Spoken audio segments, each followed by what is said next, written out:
Hello, my name is Kempton Hewitt. I'm talking to you today about the Revised Common Lectionary readings for the coming Sunday. And amongst those readings, I want to focus upon the passage from James chapter 2.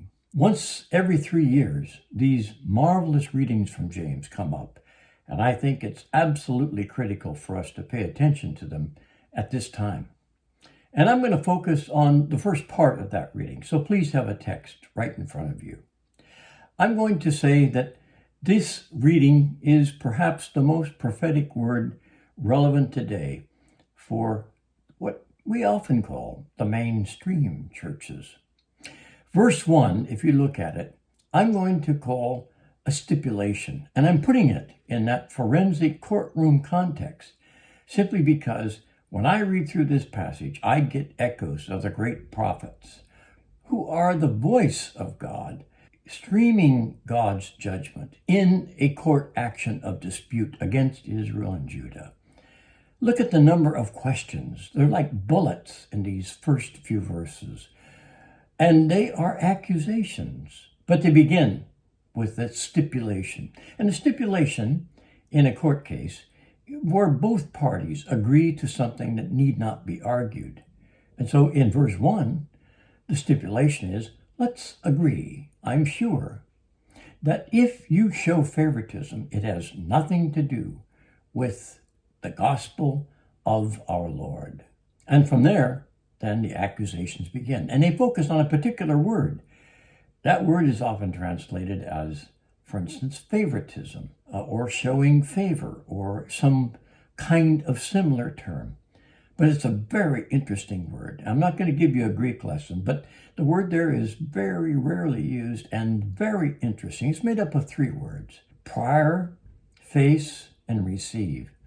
And if you look, for instance, at Psalm 82, verse 2, what you're going to see there is that both in the Greek translation of the Septuagint of that verse and in the Hebrew across the page from it, it's exactly the same verbal structure, showing someone else's face to be in favor as they lift their eyes.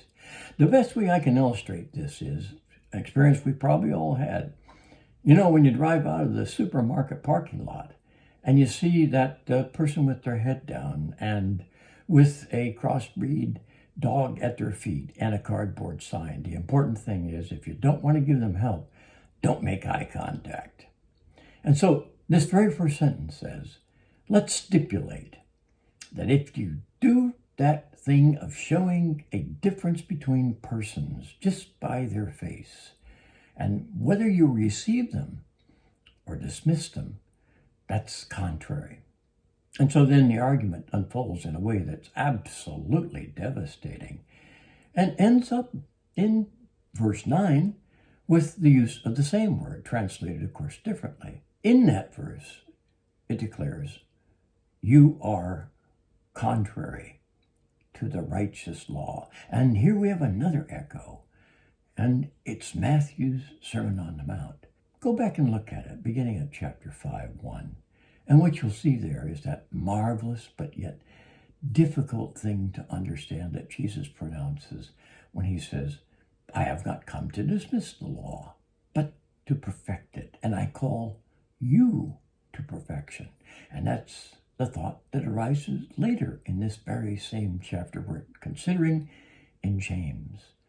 The plain statement is, you simply have a bogus confession of this one you call Jesus Christ, unless you are able to function in a way that demonstrates not with words, but with acts, that in fact you are a believer.